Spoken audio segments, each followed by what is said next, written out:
We're here in the heart of Manila, Intramuros, here at the magnificent Bureau of the Treasury building. Later, we'll be talking to Director Dominick Mariano to tell us more about the Retail Treasury Bond 2023 offering. So actually, there are other ayuntamientos. Yung lahat ng utang natin nandito. Okay, Hi again, Director Dom. Thank you for agreeing to talk with us again. So this time, we have another issuance. It's called the Retail Treasury Bond 2023 or RTB. Can you tell us what is an RTB? Okay, basically, if you followed us in the last live stream, the Treasury has been doing RTBs for quite some time, since year 2000. Actually, this is the 23rd series or 23rd tranche of RTBs that the Treasury has issued. RTBs are part of the usual financing or borrowing program of the national government. The difference between the RTBs and the usual Treasury bonds that we issue is that the main audience or the main investors that we wish to encourage to participate in this offering will be small and medium investors. So, When you say small and medium, what do you mean by that? particularly individuals, those who may not be or those who may not have easy access to the usual issuances, treasury bills and treasury bonds that we offer. We are also offering this, of course, to other organizations like cooperatives, groups within other agencies such as their unions. Why have a special product like this one, specifically targeting these kinds of investors? Well, basically, it offers two main benefits to the national government. First, it diversifies the investor base of our securities, meaning you're not just concentrating all your issuances into the holdings of select sectors. So you're inviting more people to participate and invest. So that's one, you're diversifying. And the second advantage, of course, is you're helping develop the local capital market. You're, improving, hopefully, the financial literacy and financial inclusion by asking people to open up bank accounts so that they can join in this offering. Are you seeing more retail investors starting to invest in the retail treasury bonds, or majority pa rin yung mga malalaki yung funds? There is a certain metric among the banks or the GSEDs who are issuing the RTB.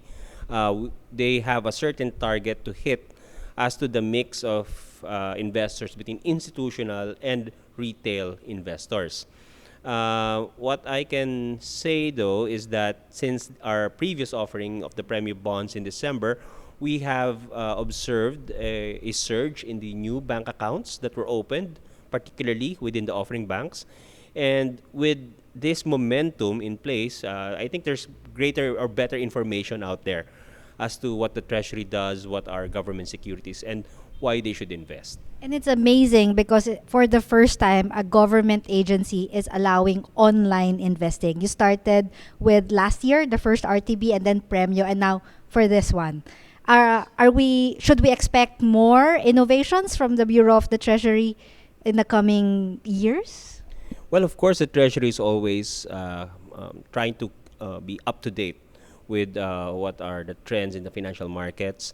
Actually, not just trends, but actually we're also trying to catch up with some other instruments that we're looking into.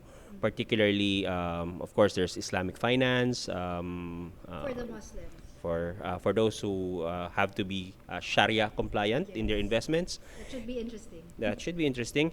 And we are also, of course, looking into linkers, whether it will be inflation index or other types. We're constantly keeping an eye out on these things. That's great.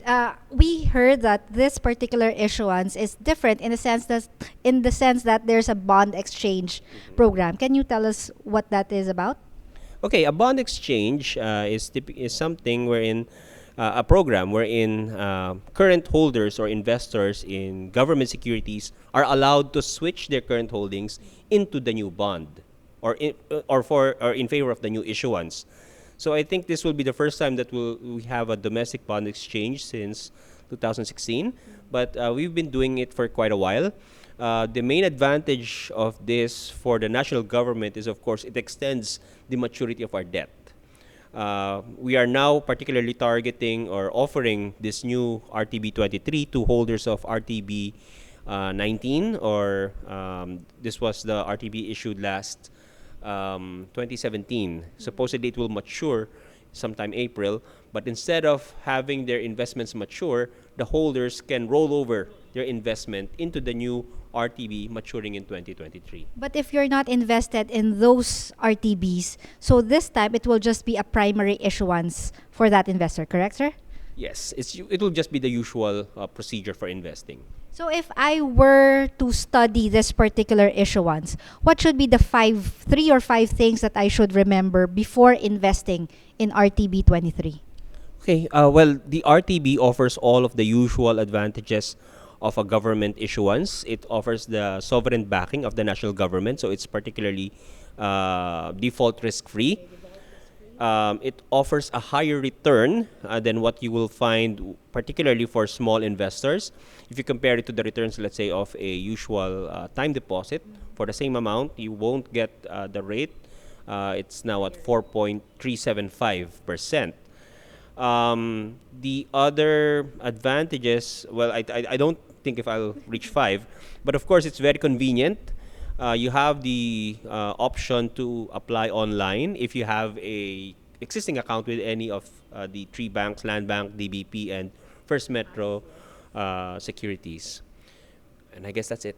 And maybe affordable also, because you can invest for as low as I forgot. 5,000 Yeah, pesos. I forgot about that one. Okay, so the difference between the RTB and the premium bonds, if you were aware about that one, the premium bonds were offered at a smaller denomination of 500. The RTB, this reverts to the previous or the usual minimum offering of 5,000 pesos. But again, it's still much affordable, or better access can be found in these RTBs compared to the usual offerings. You mentioned a while ago that the rate for this particular issuance is 4.375. A lot of people are asking, how did you arrive at that particular rate? Is there a process? Okay. The process by which we determine the rates for the RTBs, for the usual government bond issuances, is through a process known as an auction. The primary auction for securities determines what will be the rate that will be assigned to the particular instrument. So it will be the banks or the financial institutions who are bidding during the auction that submits their best competitive rate that they feel would be the going rate for this instrument. And it is the objective, of course, of the national government to get the lowest or to get the most affordable rate for us to manage our finance, or for us to be able to effectively manage interest payments. Does inflation rate play a factor in determining those rates? Yes, of course, inflation comes into play. When the banks or when financial institutions submit their bids, they are, of course, wary of what will be the real interest that they will be gaining, or the real return on their investments. That's why if you look at the current rate of 4.375 and then you deduct the inflation value, you'll still come up with a positive number, even with the 20% withholding tax on interest income.